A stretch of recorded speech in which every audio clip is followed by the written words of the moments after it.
Hello friends, welcome to my channel Explore with Josepha. Thomas Alva Edison was born on 11th February. He was an American inventor and businessman and developed many devices in fields such as electric power generation, mass communication, sound recording, and motion pictures. These inventions, which include the phonograph, the motion picture camera, and early versions of the electric light bulb, have had a widespread impact on the modern industrialized world. He was one of the first inventors to apply the principles of organized science and teamwork to process of invention. Working with many researchers and employees, he established the first industrial research laboratory. In 1877, Thomas Edison invented the phonograph using a combination of the phonautograph, the telegraph, and the telephone. His goal was to transcribe messages from the telegraph to a piece of paper tape.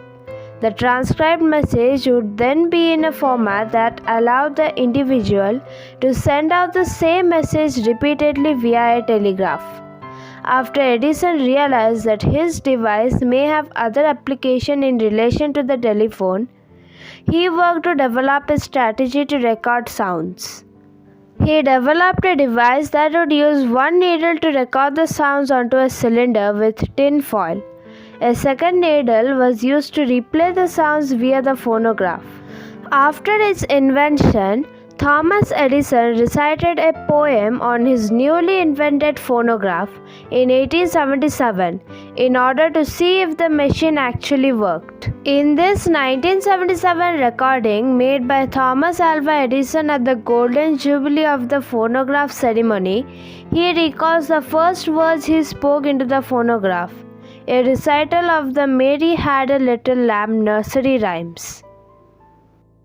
Mary had a little lamb, its fleece was white as snow, and everywhere that Mary went, the lamb was sure to go. The nursery rhyme, which was first published in 1830, is based on an actual incident involving Mary Elizabeth Sawyer, a woman born in 1806 on a farm in Stirling.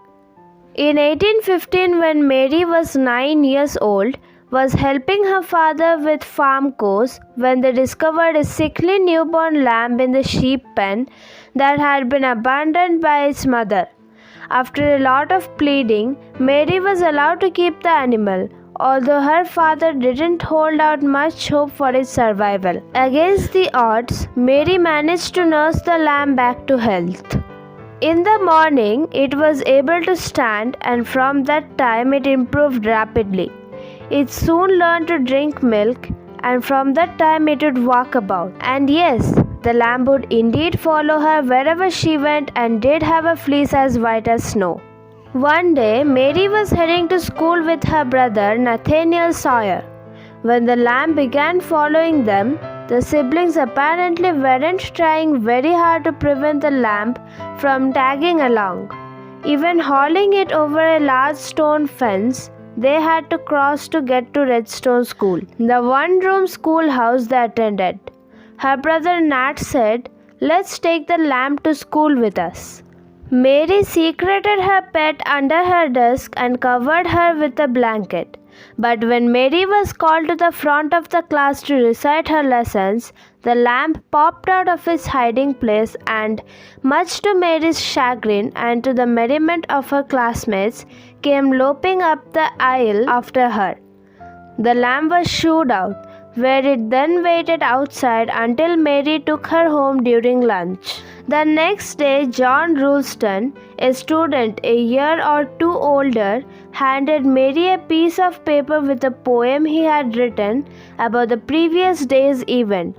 You know the words, "Mary had a little lamb, its fleece was white as snow, and everywhere that Mary went, the lamb was sure to go." It followed her to school one day, which was against the rule. It made the children laugh and play to see a lamb at school. And so the teacher turned it out, but still it lingered near and waited patiently about till Mary did appear. The lamb grew up and would later have 3 lambs of her own before being gored to death by one of the family's cows at age 4. Another tragedy struck soon after when Redstone, by then a freshman at Harvard, died suddenly at age 17. Here is where the controversy begins. In 1830, Sarah Josepha Hale, a renowned writer and influential editor, she is also known as the Mother of Thanksgiving for helping making the day a holiday, published Poems for Our Children, which included a version of the poem. According to Mary herself, Redstone's original contained only the 3 stanzas, while Hale's versions had an additional 3 stanzas at the end.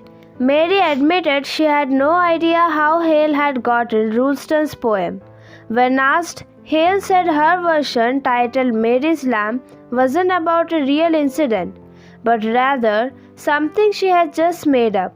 Soon the residents of Sterling and those of Newport, New Hampshire, where Hale hailed from, were arguing about the poem's provenance, something they continued to do for years.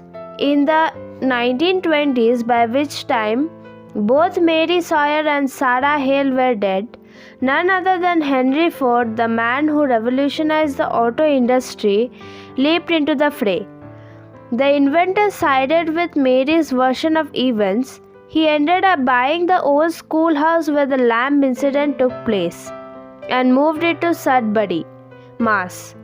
Then published a book about Mary Sawyer and her lamb. In the end, it seems the most logical explanation is that Hale simply added the additional stanzas to Redstone's original. In the end, the nursery rhyme took on a life of its own after it was set to music. It became widely popular beginning in the mid-1800s. The poem became the first audio recording in history when Thomas Edison recited it on his newly invented phonograph in 1877 in order to see if the machine actually works. It did. Back in Sterling, Mass, they continue to celebrate Mary Sawyer. There is a statue of the famous lamb in town and a restored version of Mary's home. The original was destroyed by a pair of arsonists back in 2007. Her descendants continue to farm the land that gave birth to the most famous nursery rhyme of all time. So friends, this was my video today. I hope you all enjoyed it. If you want to get more videos like this, subscribe to my channel. And don't forget to like and share. Thank you. Bye bye.